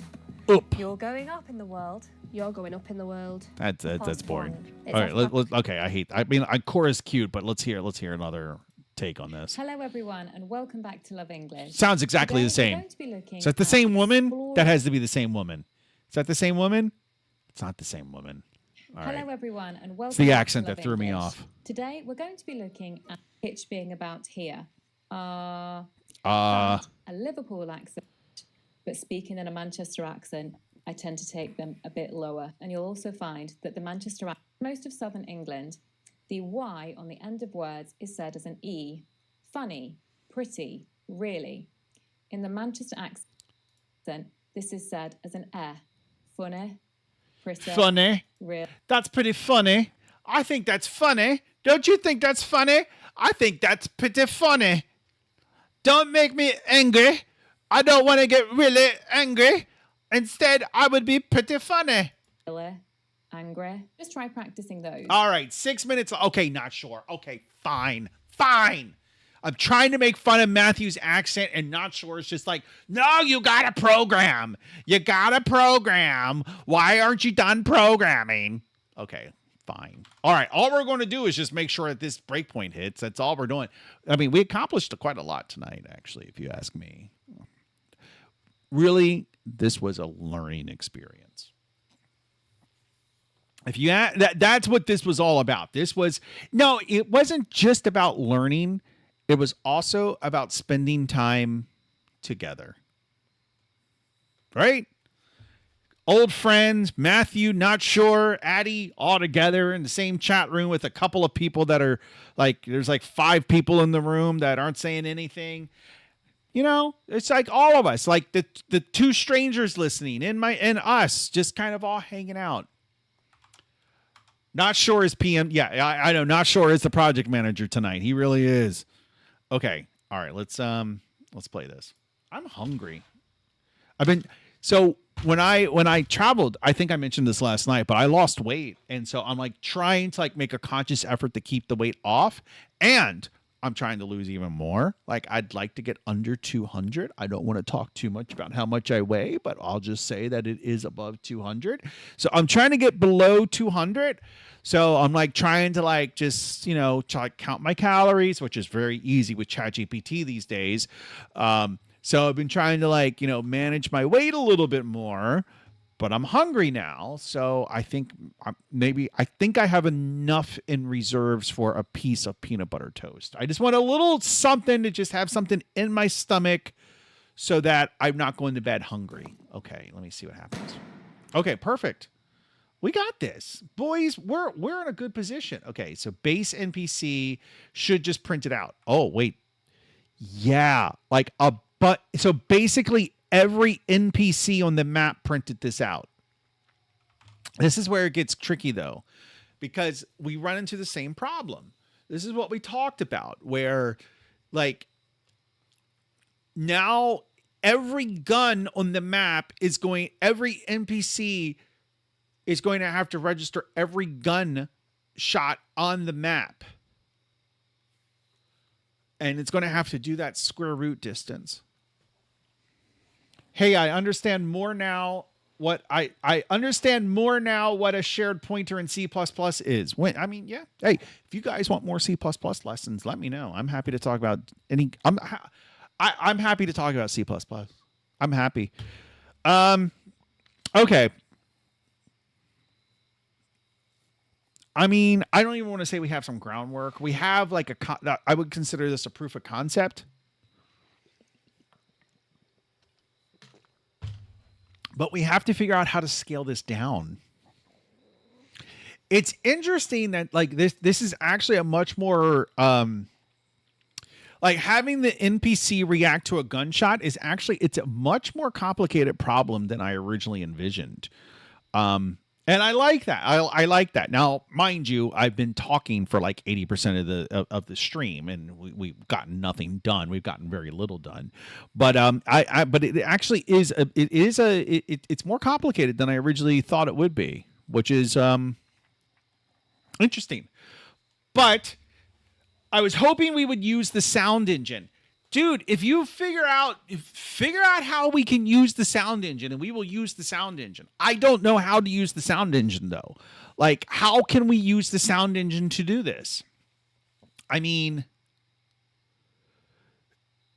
unless we do the gunfire with the collider, like with the sphere collider, like that's the only way I can think of.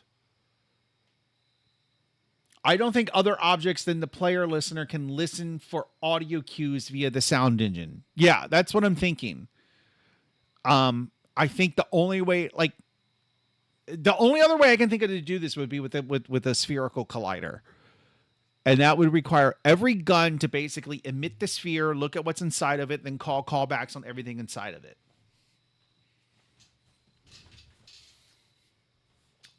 I don't know how I know that the spherical collider is cheap in terms of the colliders.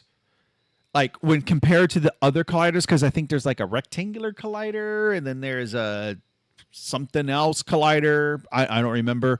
But I remember reading, and also it makes mathematical sense that the spherical collider would be cheap. Because the calculation of, it's a constant radius. So it's pretty cheap. But I'm hesitant to, I don't know. We will work on this again tomorrow night because, again, my wife is not home for like another 2 weeks. So it's just me and the dog. I mean, it might just be me. I don't know. He might have left. But it's just me and the dog. So, I'll be back tomorrow night. Same time, 7 o'clock. I hope to see you both here. Not sure. Matthew and the 4 other people that are the mysterious listeners. I hope to see all of you guys here tomorrow at 7 o'clock. Thanks for joining. We'll get some more done. I'm not saying we're going to get more done. We're going to get some more done. How much more? I don't know. But we'll get some more done. Don't worry. We'll get some more work done. All right, guys. You have a great night, and I will talk to you tomorrow. All right. Bye, boys.